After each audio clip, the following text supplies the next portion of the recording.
Today's video is going to be a little bit random because I'm going down a mine near Whitby. So here it is, and here's the hotel, which is a bit wacky.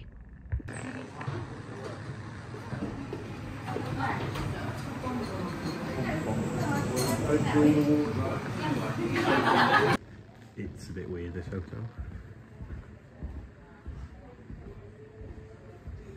Boulby, the world's A 14-minute induction. Your health, safety And a test. is our overriding priority.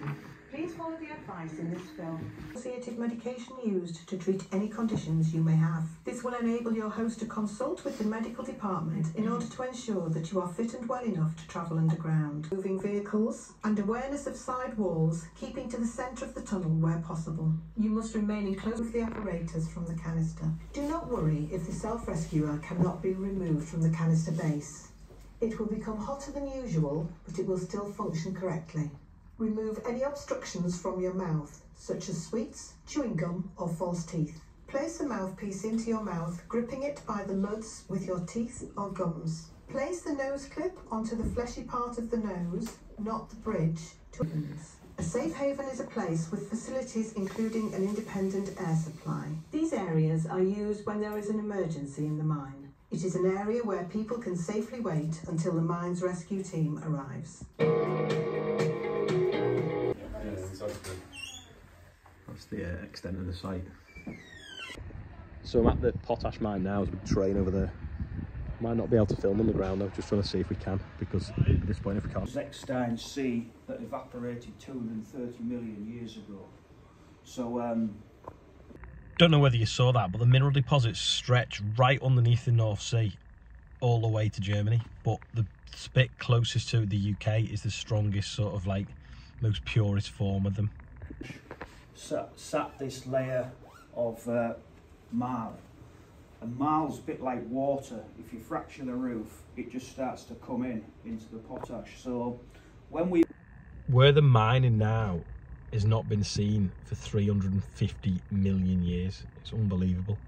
Yeah, plus if you see NPK pluses, DAP pluses in the future, it will all have some polysulfate inside. That we've done over the last few years. So in arable, we're averaging about a 10% yield improvement when we've used poly. Potatoes 12%, oilseed rape 13%, peas and bees 20-22%. If you've got anybody growing legumes in grass or in any kind of thing, put sulphur on it. There's lots of groups now are saying, you know, let's have more information about this. Let's see where it is. Mike. What? So that's not. So it's not a salt store. That's a sports club. It's on the map in the first office that we were at. And obviously that's the railhead. Yeah. Do the trains not rot away? No. If we were underground and we brought them out, we never bring anything back out. So is there like a graveyard underneath the stuff that's like you don't use again? Yeah. Graveyards all over there. I'll be able to watch it on your YouTube. Yeah. But how long's that rail line just to the dock? Oh, you mean from here to the docks? Yeah. Christ, it would be what? 15 miles, 16 miles, maybe longer, I'm not sure. So what's that stuff? Waste? Yeah, that's polyhalite. Because it's just standard, they're trying to get it so that they can actually use it, you know what I mean? There's so much of it that's real good, but it's been dumped there over years. Yeah. And now they're taking it bit by bit and trying to process it. Oh, like blending it, make it better. Look like we're loading sugar, right? So that's 16% of it. That's what it says. Is that what it comes out at? I thought it was 14% potash in it. Okay. 14 point something. Yeah, well, is it the accepted? But it may be. Yeah.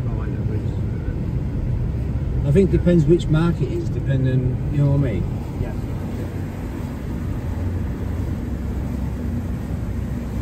Massive the site, isn't it? That's the tool shaft, that's the man shaft, and that's the other ones. So is that where they pull the air in? Yeah. And this one here, yeah.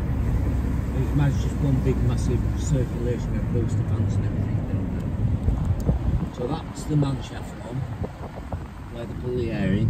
Yeah. That one there. The other one's the rock shaft where we actually hoist the muck up from. So is it cables then? What? That hoist it up? Oh yeah. So how many ton of time did they lift up? How many ton of time?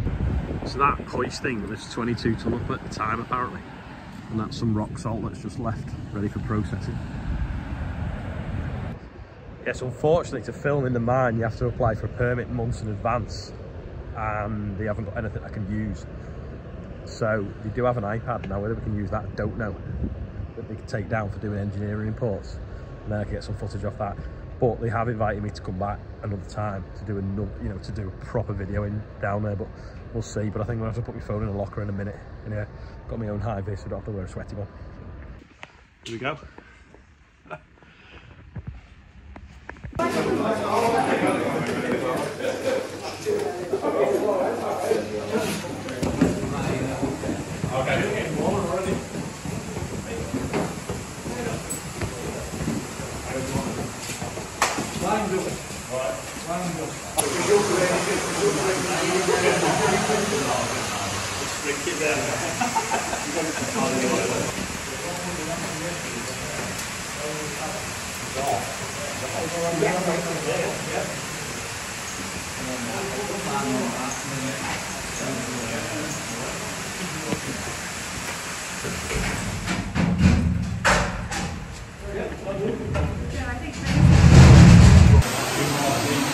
Sounds like there's water running, but we're going to go down. Come on. Gonna get a video. After three, say cheese. On just go Moses.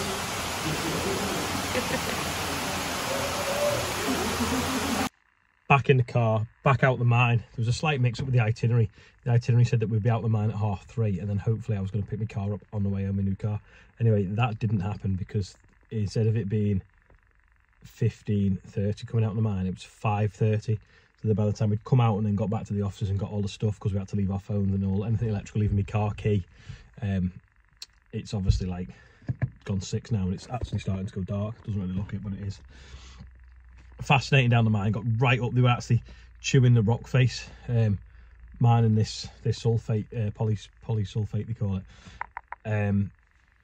There's real good properties, agronomical properties from it as well. So we use MOP, which is muriate of potash, whereas this stuff, it's similar, but it's got sulfur in it as well, and natural sulfur in the atmosphere has disappeared now the Industrial Revolution's finished. So there's big advances for putting more sulfur on to make the nitrogen work harder and everything work better for growing plants. So we're going to do some trials with it anyway over the next sort of like season, I suppose. And they've said I can come back and do some filming actually in the mine, but we've got to use cameras that are approved to go down there and sort of like make sure that you've got to basically take it like 6 weeks worth of paperwork to get that to happen. I wasn't aware of this. I just thought that was the reason why they'd invited me, and I hadn't really won a competition. But actually, no, there's a proper thing to go through. But yeah, fascinating. Now, they've told me about a video on the internet that someone had filmed in there. So I'm going to try and get some footage off that now and put it on. So here it is. Until we arrived at the eerie underground world known as Pit Bottom. This is the original part of the mine, probably 40 years old. It's like a whole street network down here. We've basically got a transit van here.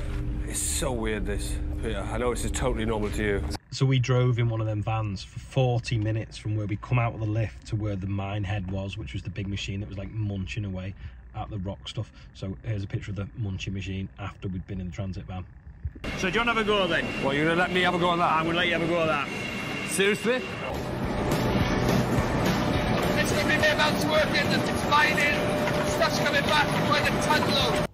Once the mining machine munched it, it put it in like little dumper trucks that took it to a crusher, and it was crushed and put on, that's a little dumper truck, then it was put on a conveyor belt and carted all the way back to the mine head. That's about it anyway for going down the mine. Hopefully I can go down and film better myself. Anyway, the birthday bumper doesn't exist today. It's going to have to be read out. So happy birthday Becca Crabb, Daniel Durant who's 40, Fee Calloway, Bobby Schoen is 10 and he lives in Doncaster, Naria Jardine is 13, and then I'm just going to skip to the next picture because I've got it on the other phone and it's crashed. What's going on?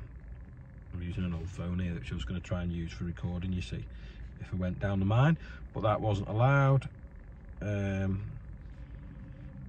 we've got also Jack Mason is 12, and Louise Mott and Minnie Merlot. Rich, happy birthday everyone on there. Anyway, sorry today's video wasn't what you were expecting, because it wasn't what I was expecting, but thanks for watching nonetheless, and we will try and get back down the mine and look at it properly. But I did get some really good footage off that comedian that went down there with the BBC, so thanks to the BBC for that. Anyway, that's all for today. I'll see you tomorrow. Thanks for watching, and if you made it this far, give it a thumbs up, even if it wasn't the best of videos today.